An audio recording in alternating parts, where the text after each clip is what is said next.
نحمد و نصلی علی رسولہ الکریم، بسم اللہ الرحمن الرحیم۔ اللہ تعالیٰ نے حکم دیا کہ اے کیل تو ان تینوں میں سے جس کو چاہے چن لے۔ کیل نے سیاہ بادل چنے، یہ ابر زیادہ بارش برسائیں گے، کیونکہ سفید اور سرخ میں پانی نہیں ہوتا۔ اللہ تعالیٰ کے حکم سے ابر سیاہ ساتھ ساتھ اس کے منزل مقصود کو جا پہنچا۔ وہب ابن منبع سے روایت ہے کہ ساتویں زمین پر ایک ہوا ہے، اس کا نام ریح القیم ہے، اور 70,000 زنجیروں سے اس کو باندھ رکھا ہے، اور 70,000 فرشتے اس پر محافظ اور موکل ہیں۔ اور جب قیامت کا دن ہوگا اور یہ ہوا چھوڑ دی جائے گی اور وہ اتنی تیز ہوگی کہ وہ پہاڑوں کو ریشم کے گھالوں کی طرح اڑا دے گی، آسمان گر پڑے گا اور اس کے ٹکڑے ٹکڑے ہو جائیں گے، اور یہ روئی کے گالوں کی طرح اڑتا پھرے گا۔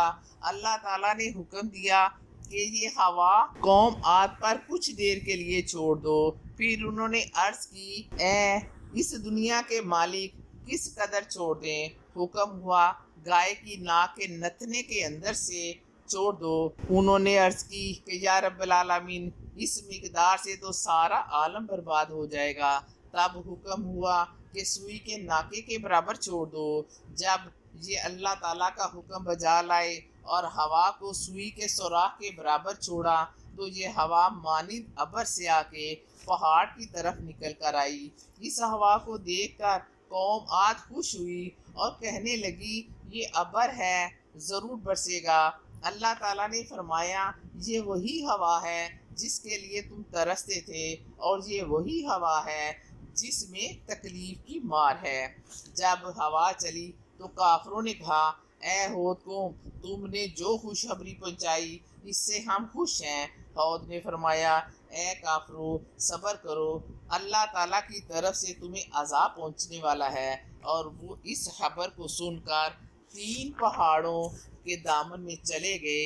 اس جگہ پر چاروں طرف سے ہوا نہ تھی۔ قوم عاد گھٹنوں تک اپنے آپ کو زمین میں گاڑ کر بیٹھ گئی۔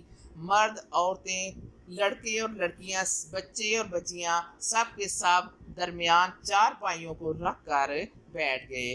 ہم 3 طرف پہاڑ اور ایک طرف یہ سب تھے۔ اب دیکھتے ہیں کہ کون سی ہوا ہمیں اڑا کر لے جائے گی اور ہمیں نیست و نابود کر دے گی۔ جب قوم عاد نے اپنی قوت پر غرور کیا تو اچانک ایک آواز سنائی دی، اور ہوا اس زور سے چلی کہ گھروں کو زمین سے اکھاڑ دیا۔ لوگ جنہوں نے اپنے آپ کو زمین میں گھٹنوں تک دبایا تھا، ان کے غرور کی وجہ سے ان کو زمین سے اکھاڑ کر سرنگو کر دیا اور زمین پر لٹا دیا۔ اس ہوا کے پریشر سے کچھ لوگ بچھڑ گئے، کچھ لوگ بچ گئے، اور کچھ لوگ 1 سال تک مٹی اور پتھر میں پڑے رہے اور روتے رہے۔ اور جو شخص بھی ان کے رونے کی بھیانک آواز سنتا اور مر جاتا۔ حضرت ہود علیہ السلام نے زمین پر ایک حاشیہ کھینچ کر ایمان والے لوگوں کو اس کے اندر رکھ لیا۔ جب ایک زوردار ہوا آئی تو اس ہوا نے مومنوں پر ذرا بھی اثر نہ کیا اور وہ صحیح سلامت رہے۔ جو مومن اللہ کی طرف رجوع کرتا ہے تو اللہ تعالیٰ بھی اس کا ہو جاتا ہے۔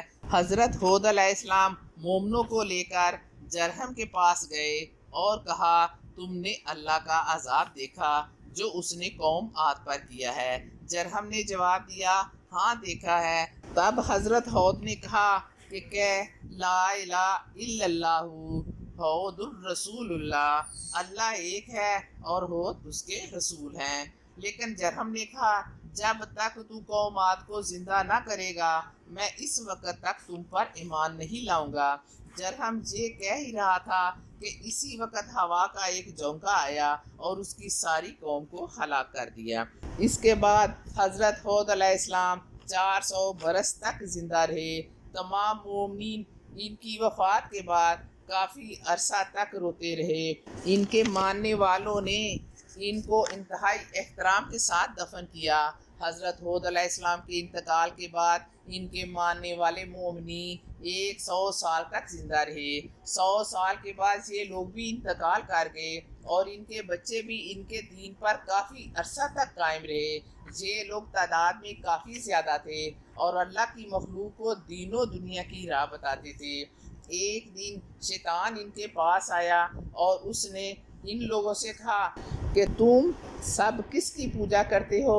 انہوں نے کہا کہ جس نے زمین اور آسمان بنایا ہے۔ ابلیس نے کہا کہ کیا کبھی تم نے خدا کو دیکھا؟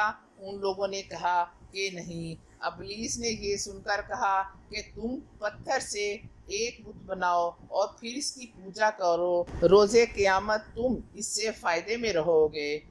یہ لوگ ابلیس کی باتوں میں آ گئے اور ان لوگوں نے ایک بت پتھر کا بنا کر میدان میں رکھ دیا۔ اب لوگ اس کی پوجا کرنے لگے۔